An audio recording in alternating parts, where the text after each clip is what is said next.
nên là không gì nữa tại sao nó chỉ bỏ sút đáy này rồi chỉ của tin nào tao không chờ ta nữa chỉ số không dùng trận nán nữa ui cho kế vẫn là lụa thế cho kế ở YouTube mà chỉ dùng gì cái lên đó ở dạ tôi là hay họ nhiều khúc đùa à ít cứ cần ngồi nãy chỗ nào mà yên sọ hay nghe chụp không gì nữa ta chỉ chơi giờ dù nghe nó vậy thì dù kinh tế gì nữa cho qua chứ tại với sọ thì có cú rồi chứ mình ná thì bị tiêu khó đây giờ dù dạo hơi lửa dù uốn nữa thì như nó chịu cho ná thế này để cho nó chơi ướp pin mua này chân lên cái mũi rồi mình có một chúng nó có thắm mà mua thằng xây dựng quay tiền ạ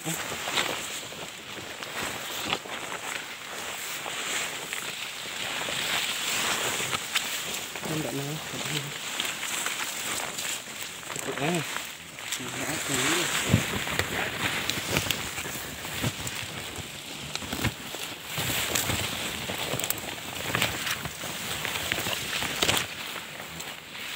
luôn luôn không bữa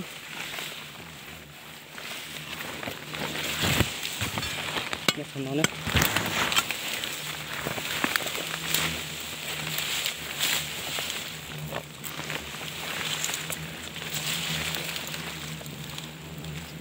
phát triển nào hả đấy chứ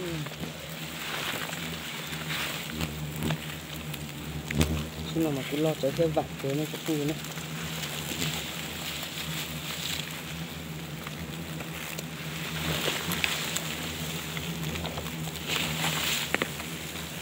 cái lúc hay đi tung rồi không cần thôi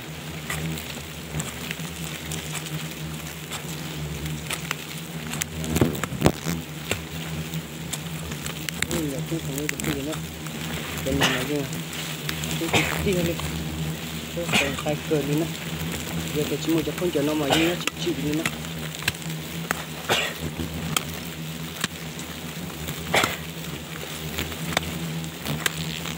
con nhà mà như cái kia nữa không có món nào gì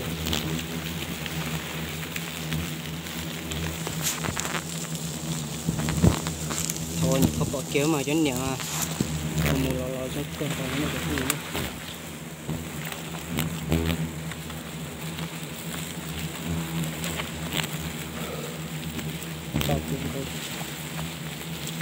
nó chỉ cứ đưa bỏ ít tao chia thế này rồi chia tại sao nó chia mất tao nó tan thôi chỉ cứ một cái tao tí nữa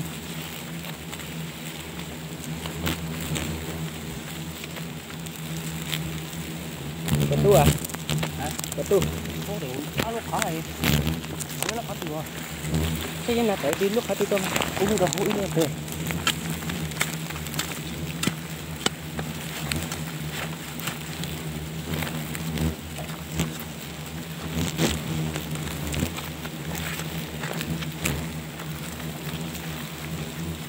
mất tao lại giật cơ cái gì đấy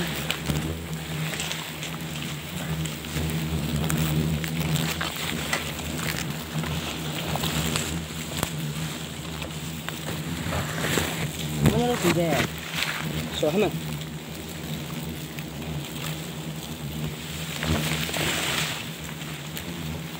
mà to ui đi tháng ơi con đó thôi ấy cơ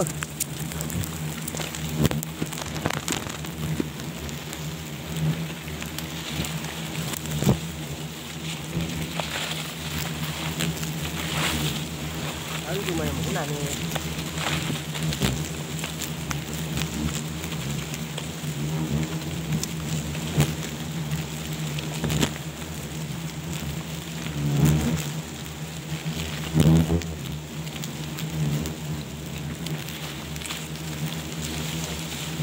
có chút to lá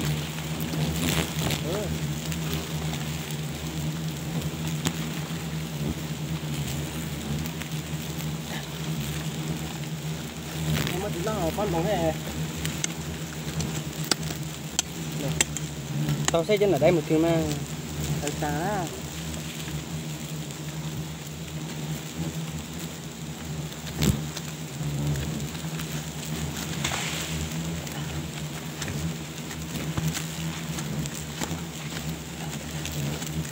có tăng cái đít mà tôi mà tôi cái chùm hú nào mà tất mà áp xuống nữa nó khơi không áp xuống không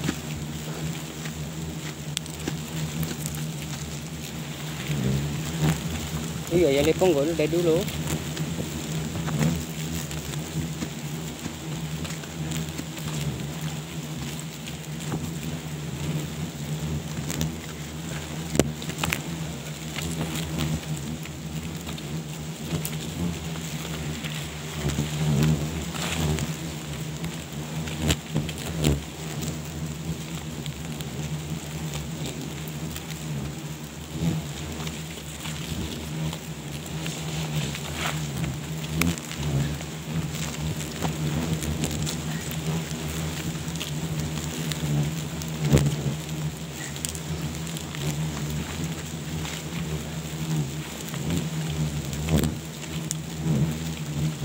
một cái video nó lưỡi vô cái sao á hả nó lưỡi vô cái sao con máy của vô thôi được rồi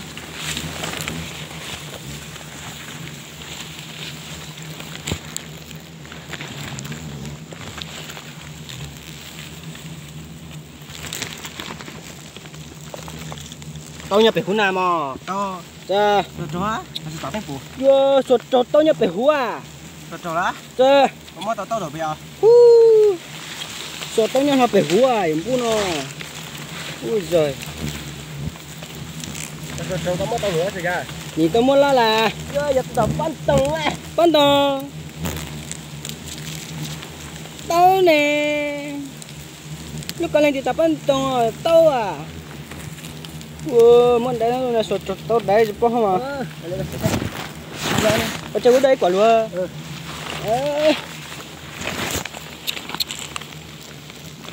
đây rồi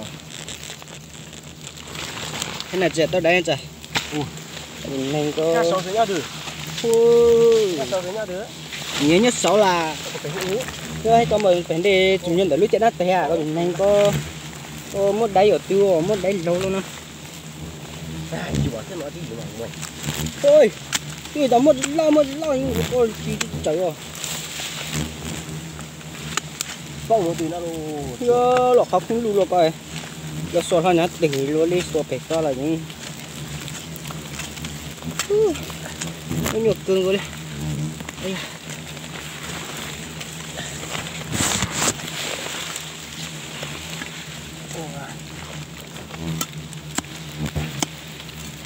nó còn to là gì nữa nhớ rồi hết cả đây còn đây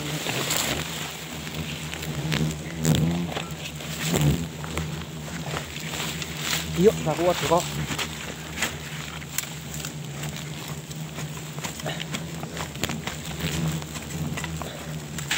yếu là đời được hai mạng chỉnh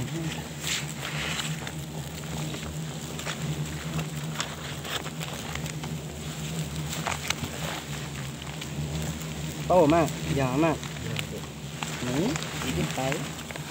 cái tay chỉ đây kiaผมว่าเราขนมปุ้งโกเนาะ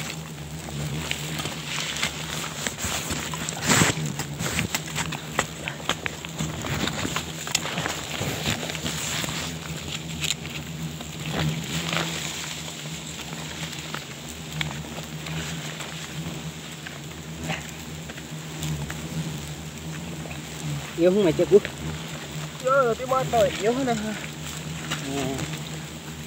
về nhau cả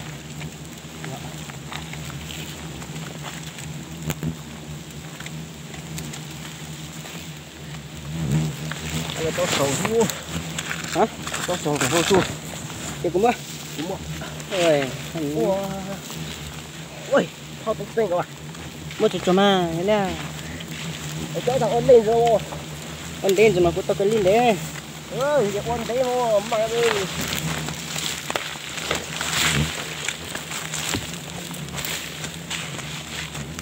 ô là đó là khó lưu là có hơn này rồi rồi nó khó hơn lưu rồi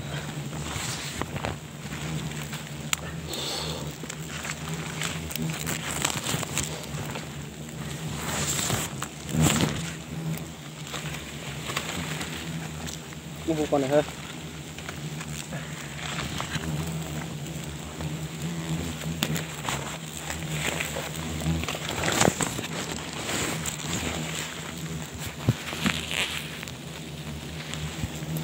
Nè sẽ thấy là cái dây lùa luôn. Yên này.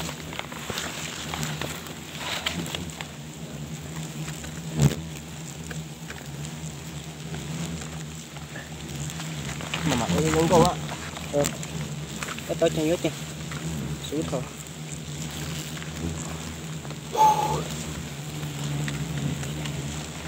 Anh đồng câu không nào. Ô tầng xuống. Này. Cái này Này thế. Tầng to này. Phán đâu hết thịt cơ hơn nè. thật tạch tông là mà vỡ. Ôi. Mà. Hả? Ê nè thế này. Vô mít cho. Tàu ấy không chưa. Tàu thêm nữa.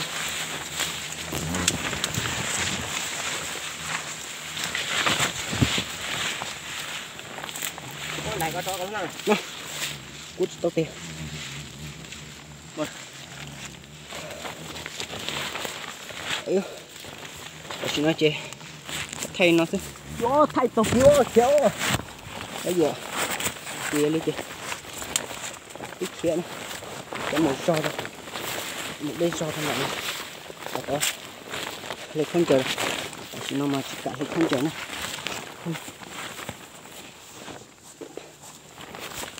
Ây, sắc cơ. Cái tay to nó.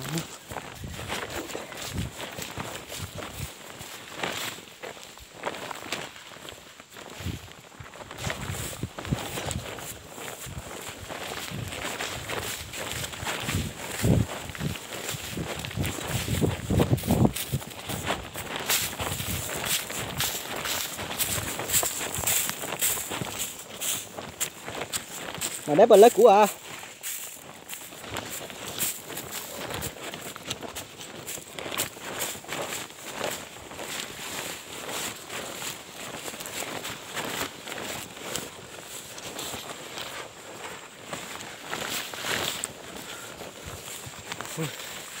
Rồi ra cục cơ. Cái này. Sao này thay lên chế con chỗ đó. Hắn tôi cút chấp rồi đây, khó này bỏ nó chuyện. Nhưng gì kia nữa nè. Hồi lúc 6 tông giờ chán tôi cút đi nó chỉ chọc lại này. Khó này tiêu này tao sẽ cờ này thay lên. Thay đó lên chế này. Tao lên cút đi. Cút tiền.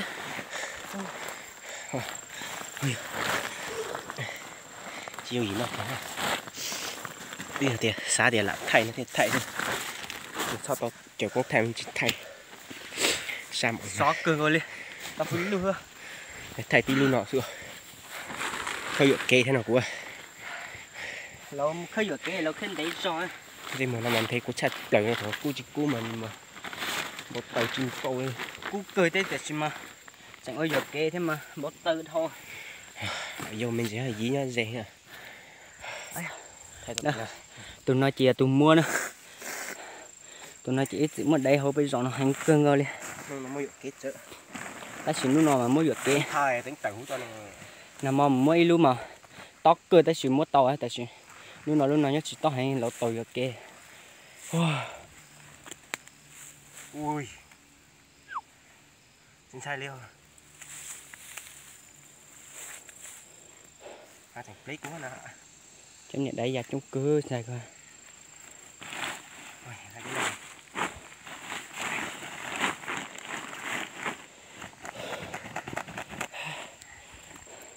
Sát cái cơ đi chụp không chưa? Ôi, chỉ mới giả chỉ có sát chua. Không phải vớ luôn là nó kiểu nó đá.